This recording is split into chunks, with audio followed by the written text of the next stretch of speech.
Welcome back to My Block's Strongest Man, where today we're going to continue our discussion of the biggest surprises of World's Strongest Man 2020. Ciao, homie!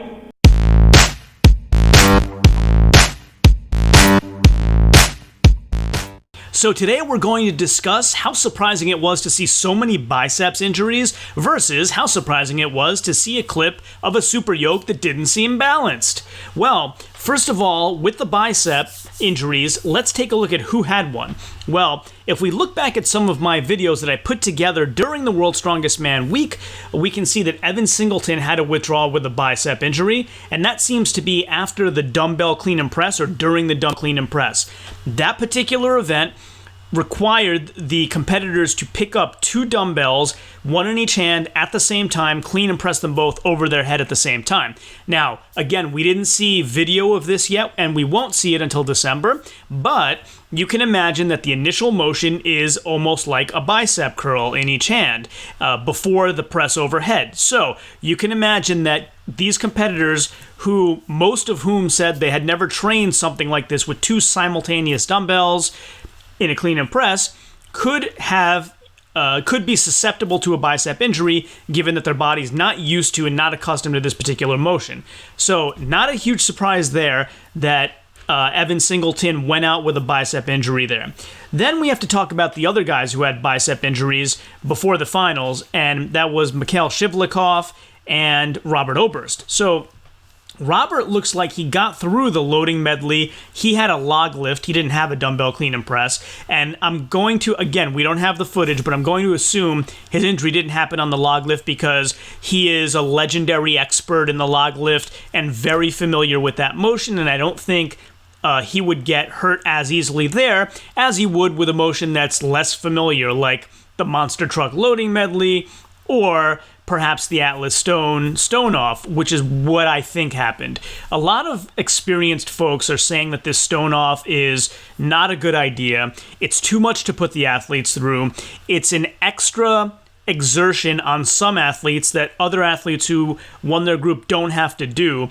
And given you want to reward somebody who won their group, but you don't want to punish somebody who didn't so that they can't compete at their best if they win the stone off and make it to the finals. So I'm going to go ahead with the assumption that Robert Oberst hurt his bicep on this stone off because he didn't win the group.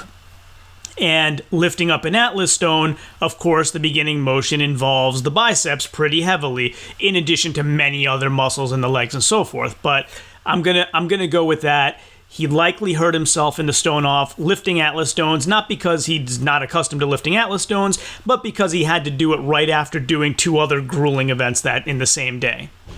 And then Shivlyakov may have been in the same situation. So Shivlyakov was in Group 2 and did not win the group either, so likely hurt himself for the same reason that Robert Oberst did. Then if we go into the finals, where we have our competitors there, Graham Hicks ends up hurting himself on the loading medley. And this is a giant loading medley, a 275-pound Anvil carry into what we've been told anywhere between 1,000 and 1,100-pound yoke. I've heard different reports.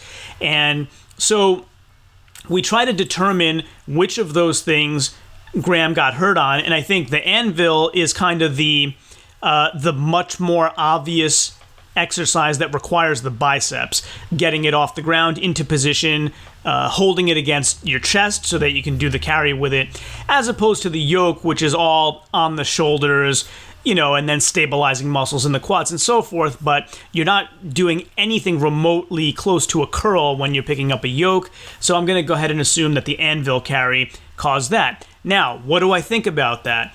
I think that Colin Bryce flat out told us on the Facebook feed that the Anvils were just there because they're part of the kit that they carry around everywhere and they would not be used. And then they ended up being used anyway. And I think that's unfair.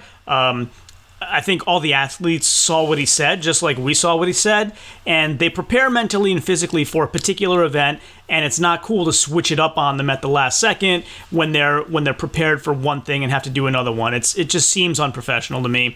I know it takes a whole lot of work to get a show like that put together, and I don't want to disparage, but just from an onlooker fan's perspective, it seems unprofessional to, number one, announce the event so close to the event, and number two, switch them up in the middle of the competition. So I think that would have been a contributing factor to Graham getting hurt.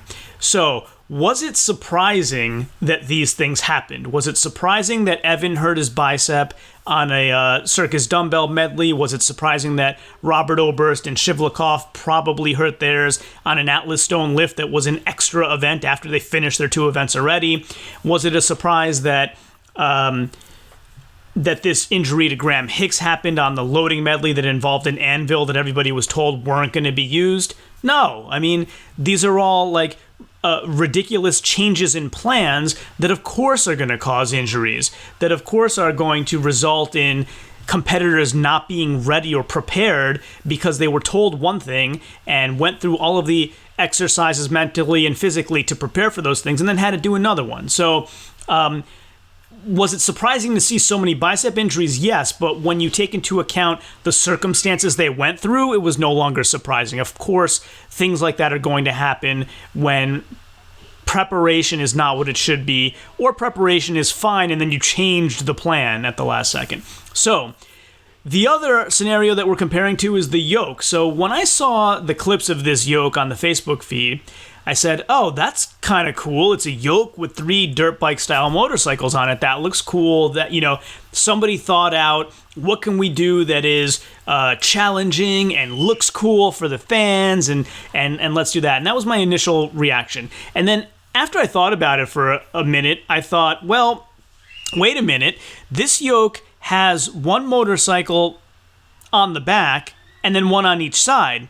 That's 3. There are 4 sides to a yoke. How is that balanced? And then when you saw Brian Shaw try it out in practice, he struggled a bit with it. And what I want to say about that is, granted, this website is from an Arnold Classic, Strongman Classic 2017, but Brian Shaw, you know, among others like the Mountain, as we see here, have carried super yokes that are 1,565 pounds. The one that was used in World's Strongest Man this year was reported to be anywhere between 1,000 and what the number I've heard most was 1,100 pounds. So he should have been able to lift it and walk with it, not easily, but, you know, not with the difficulty that he seemed to be showing during practice. And given, you can say, what I'm showing you here is 3 years ago, Brian's not at his prime anymore, but I refuse to believe that he's that far off his prime. This yoke that we're looking at here is balanced. There's as much hay bale in front as there is in the back. And what we saw in World's Strongest Man was, as I said again, not balanced. So if we go back to the injury list here, and then we discuss how surprised are we that, you know, how surprised are we that World's Strongest Man would have put together an implement that is not balanced, just maybe because it looked exciting. That's pretty surprising, I gotta say. Like, World's Strongest Man along with the Arnold Strongman Classic are the 2 most prestigious strongman events in the world today.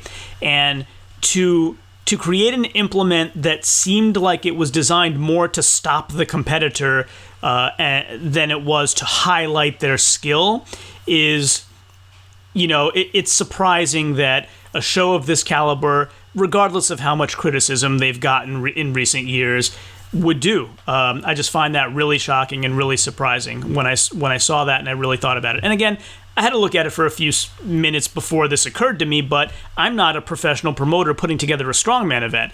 We should have professionals doing this and setting them up and designing them in such a way so the athletes don't get hurt. They train all year for this event and put their hearts and souls into it. A lot of guys had injuries and couldn't make it at all, like poor Martins Lises, who won the title last year and got hit by a car and couldn't come this year. I mean, the guys that actually could make it and passed all the COVID testing and so forth, give them a shot to showcase their talents rather than setting up an implement that's made to potentially make them fail. Like, it's just really mind-boggling to me. So if we're, again, putting together the ideas of which was a bigger surprise during the World's Strongest Man, the fact that we had so many bicep injuries, among other injuries as well. Gav Bilton had an injury.